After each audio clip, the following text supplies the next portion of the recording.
Hello all you freedom-loving people. Welcome to another episode of Front Page International. I'm your host, Scott Cameron Goulet. A British MP's murder is being treated as an act of lone wolf terrorism. UK security officials warn that this is an increasing trend of bedroom radicals caused by the pandemic. 3 years after President Trump pulled out of the UN Human Rights Security Council, the United States will be rejoining. President Trump called the council protector of human rights abusers. Will the United States be able to counter the CCP's infiltration and control of the UN rights body? 40 police officers in Victoria, Australia are standing down and refusing the COVID vaccine mandate. While 40 seems like a small number, when the entire force, media and government is against you, it is commendable to commit to such a courageous act. Okay, let's get into it. David Amess, a Conservative British Member of Parliament, died last Friday after being stabbed multiple times. The man who's being held for the fatal stabbing was referred to the government's anti-extremism program, the Prevent.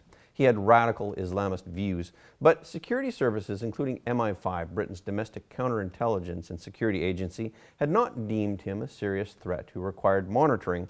Local media has identified the suspect as Ali Harbi Ali, a 25-year-old British national of Somali descent. The suspect's father is Harbi Ali Kulani, an ex-communications director for the former Prime Minister of Somalia. The lawmaker, David Amess, was stabbed multiple times while meeting with constituents at a church hall an hour's drive east of London. The murder is being treated as a terrorist attack, with early investigations suggesting the possible motivation was Islamist extremism, but so far there are no details.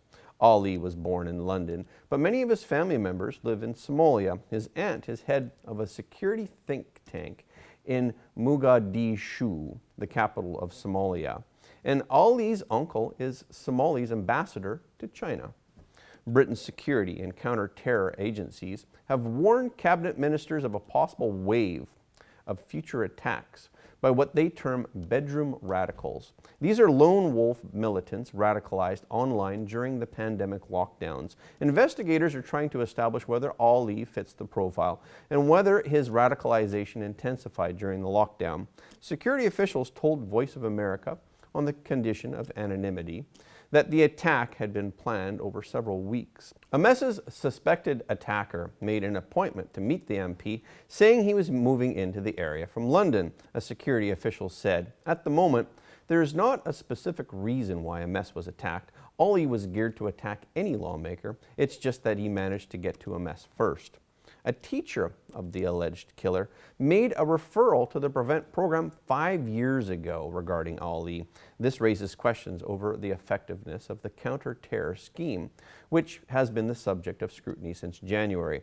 The security services have raised fears about potential waves of attacks by these so-called bedroom radicals for weeks.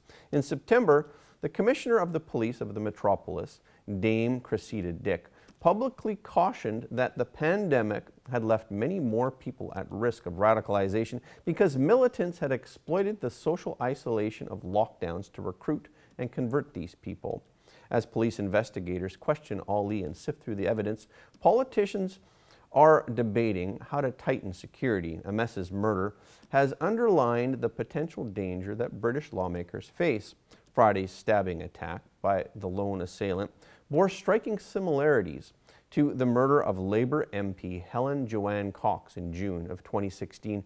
Cox was about to hold meetings with constituents when she was shot and stabbed by a far-right militant who was subsequently convicted. In 2010, Labour MP Stephen Timms was injured in a stabbing attack by an Islamist when he was holding a regular meeting with constituents. Some British lawmakers are likely to be offered police protection when meeting voters. Security officials are drawing up plans for a new minimum package of safety measures that all police forces must offer to lawmakers when they are away from the House of Commons. UK Deputy Prime Minister Dominic Raab said on Monday that online hate toward MPs is out of control. Raab echoed the fears of the security services that said that the pandemic and lockdowns had not helped the situation. He said, "There is certainly an element of more people who are at risk and vulnerable because they've been spending more time online." The United States is returning to the United Nations Human Rights Council, the UNHRC, more than 3 years after the Trump administration quit the 47-member body. Trump had branded the council a protector of human rights abusers. The UN General Assembly on October 14th elected the United States as one of the 18 new members to the Geneva-based council in an uncontested ballot. The United States received 168 votes for a 3-year term beginning on January 1st of next year. U.S. Ambassador to the United Nations, Linda Thomas-Greenfield, said that Washington would initially focus on what we can accomplish in situations of dire need, such as in Afghanistan, Burma, China, Ethiopia, Syria, and Yemen. Our goals are clear: stand with human rights defenders and speak out against violations and abusers of human rights, she said in a statement, adding that the United States would also oppose the Council's disproportionate attention on Israel. Then President Donald Trump pulled out of the UN rights body in 2018, saying it had failed to live up to its name, citing China, Cuba, and Venezuela as some of the worst rights abusers sitting on the council. The Chinese Communist Party sees human rights as an existential threat. At home, the CCP worries that permitting political freedom will jeopardize its grasp on power. The CCP has constructed an Orwellian high-tech surveillance state and sophisticated internet censorship system to monitor and suppress public criticism.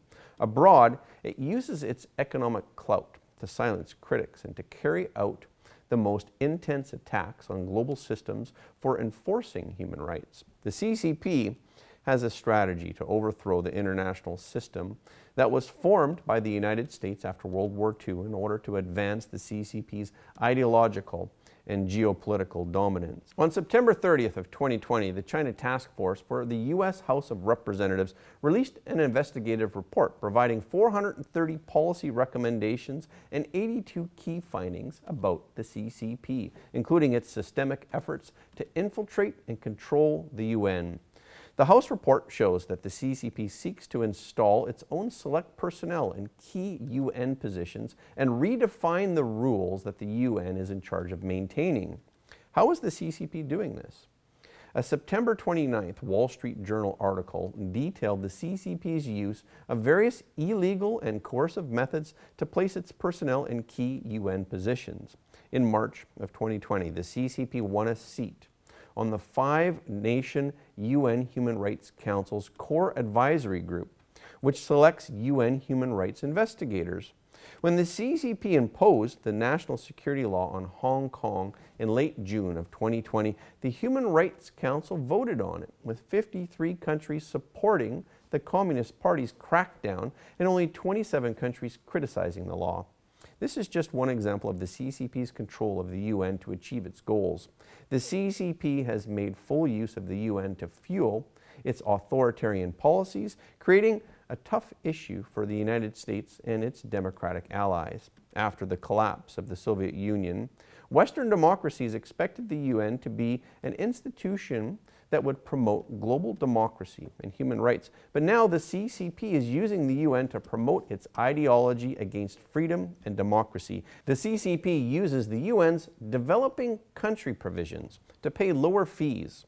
In 2018, the CCP paid $1.3 billion to the UN, a fraction of the $10 billion annual U.S. commitment. The CCP also uses large sums of money to provide loans and other assistance to dozens of developing countries to create voting blocs at the UN to defeat Western-backed candidates and proposals. The U.S. House report specifically noted that in June of 2019, CCP candidate Chu Dong-yu won the post of Director General of the United Nations Food and Agricultural Organization, but it got the post by bribing people, using Belt and Road investments and trade threats to secure votes to defeat a candidate backed by democratic countries. Now, CCP officials direct nearly 1/3 of UN agencies and control more through its proxies. No other country heads more than one of the 15 specialized agencies and organizations, but the CCP representatives occupy leadership positions in 4 UN agencies, which are the International Civil Aviation Organization, the International Telecommunication Union, the UN Food and Agricultural Organization, and the UN Industrial Development Organization. These leadership positions allow the CCP to reshape international norms and standards. The CCP's infiltration and control of the UN is one of the reasons why the Trump administration quit the Human Rights Council, the WHO, and other UN organizations. Defending the U.S. bid to return to the Human Rights Council in February, Secretary of State Antony Blinken acknowledged the Council's flaws, but argued that improving the Council and advancing its critical work is best done with a seat at the table. When questioned about Washington's reform plans at the Council, State Department spokesman Ned Price said that the United States will press against the election of countries with egregious human rights records. Senator Jim Risch, the top Republican on the Senate Foreign Relations Committee, decried the U.S.'s decision to rejoin the Council as a disgrace. He said the United States should not lend its legitimacy to a body that includes perpetrators of human rights abuses like China, Venezuela, and Cuba. Many human rights observers highly doubt the possibility of any meaningful reforms of this flawed body in the near future. One thing is for sure. When it becomes a case of the foxes guarding the henhouse, the world's victims suffer. Another international organization that is turning a blind eye to the CCP's human rights abuses is the International Olympic Committee, the IOC. Rights groups and others have voiced their concerns over comments made by one of the IOC's vice presidents, John Coates, who has ruled out pressing the CCP over its human rights record ahead of the 2022 Beijing Winter Olympics. Speaking to reporters at the National Press Club of Australia on October 13th, Coates said that the IOC places a very high emphasis on human rights. However, he said it is not the IOC's job to enforce punishment. Coates said, but the IOC is not. The IOC's remit is to ensure that there is no human rights abuses in respect of the conduct of the Games within the National Olympic Committees or within the Olympic movement. He added, we have no ability to go into a country and tell them what to do. All we can do is to award the Olympics to a country under conditions set out in a host contract and then ensure that they are followed. His comments came amid pleas from human rights groups and U.S. and international lawmakers to either boycott the event or postpone and relocate it. Reports and mounting evidence show that the CCP is guilty of systemic human rights abuses such as campaigns against Uyghurs and the persecution of religious followers such as Falun Gong practitioners. The regime is also accused of suppressing civil liberties in Hong Kong, threatening Taiwan's democracy, and harvesting vital organs from prisoners of conscience for profit. Human rights defenders, lawyers, and political dissidents have also been subjected to state repression. Along with its determined cover-up of the origins of COVID-19, Communist China has committed the worst public health crisis in a century. Rex Patrick, an Australian senator, voiced his disapproval of Coates' statement. He said, that just means the remit is wrong. There can't be Olympic neutrality in the face of genocide. The German-based World Uyghur Congress likewise stated its concerns. It tweeted, the IOC continues to ignore the most fundamental principles set out in the Olympic Charter. The Chinese Communist Party's campaign against Uyghurs in Xinjiang has been labeled a genocide by human rights groups, as well as a number of nations, including the United States, Canada, and the United Kingdom. Former Canadian Secretary of State for Asia Pacific, David Kilgour, also believes Coates is wrong. He said, Coates is overlooking the long history of the Olympic Games, which includes, prominently, respect for all human beings. He added that the 2008 Beijing Olympics was also against these traditions. The Olympic Charter states that one of the sporting event's goals is promoting a peaceful society concerned with the preservation of human dignity.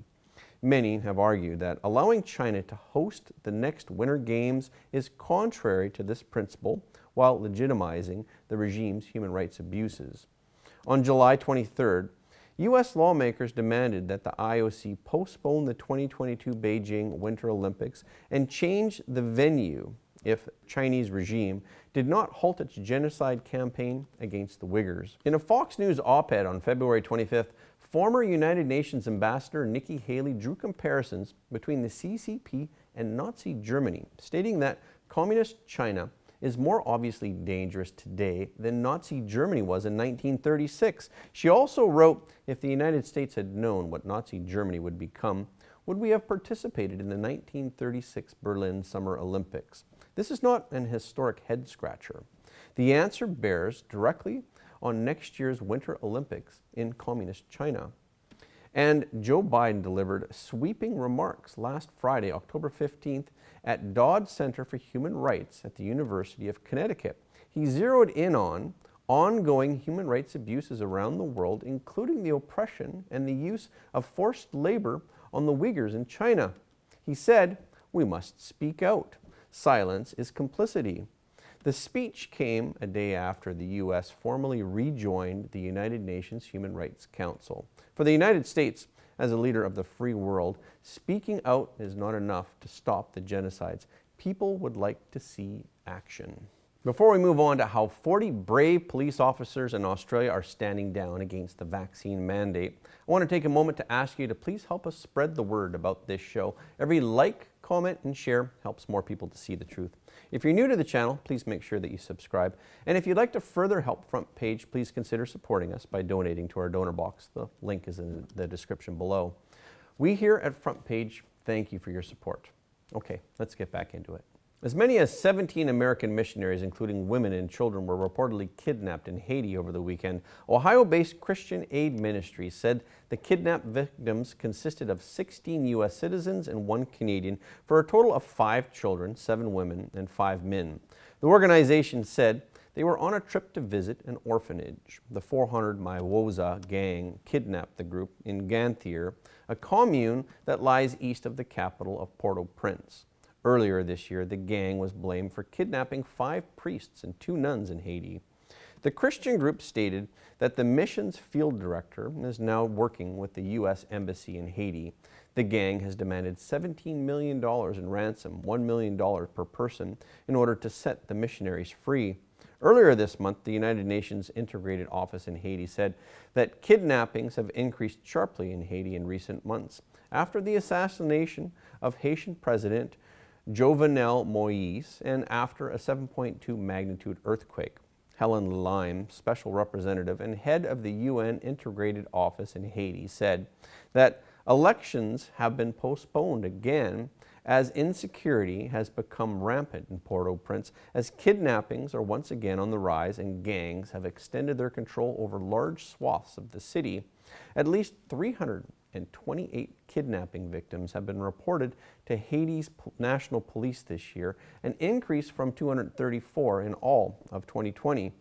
The U.S. Department of State currently lists Haiti as a do-not travel country, noting high crime, kidnappings, civil unrest, and COVID-19. The U.S. will end its 19-month essential travel restriction and reopen its land border with Canada and Mexico to vaccinated foreigners on November 8th. It will grant access to millions of people who have been shut out of the country while closing it off to anyone who hasn't had their shots. The vaccines accepted will include the FDA-approved or authorized vaccines and the WHO emergency use listing vaccines. Both Mexico and Canada have pressed the U.S. for months to ease restrictions on travel that have separated families and curtailed leisure trips since the onset of the pandemic. Under the new system, travelers entering the U.S. by vehicle, rail, and ferry will be asked about their vaccination status as part of the standard U.S. Customs and Border Protection admissions process. At the officer's discretion, travelers will have their proof of vaccination verified in a secondary screening process. Restrictions on air travel will stay unchanged, in which a negative COVID-19 test is required before boarding a flight entering the country. The new rules only apply to legal entry to the United States, but meanwhile, 16,000 illegal migrants who tested positive for COVID-19 while they were in ICE custody were released into the United States. It does make one wonder whether these rules are really about public safety. In Victoria, Australia, 34 police officers and 9 protective service officers could lose their jobs since they did not comply with the state's vaccination order for all authorized workers. At the beginning of the month, the Premier of Victoria State, Daniel Andrews, announced a deadline of October 15th for authorized workers to get the first dose of the vaccine, and that the deadline for the second dose is November 26. The extensive list includes professional sports people, faith leaders, frontline workers, retail stores, hospitality, media, and the government. This will affect approximately 1.25 million individuals across the state. There were already 2 Victorian police officers who resigned from the force this month due to the tough health restrictions. On October 12th, Craig Backman, a former senior constable, resigned from the force. He said, "My personal beliefs about what I believe to be right and ethical appear to be at complete odds with the organization. How can I possibly reconcile myself with working for an organization that is involved with the enforcement of the removal of human rights?" While on October 8th, former acting senior sergeant Crystal Mitchell announced her resignation in an interview with Rebel News. The consequences of me coming out publicly would be dismissal.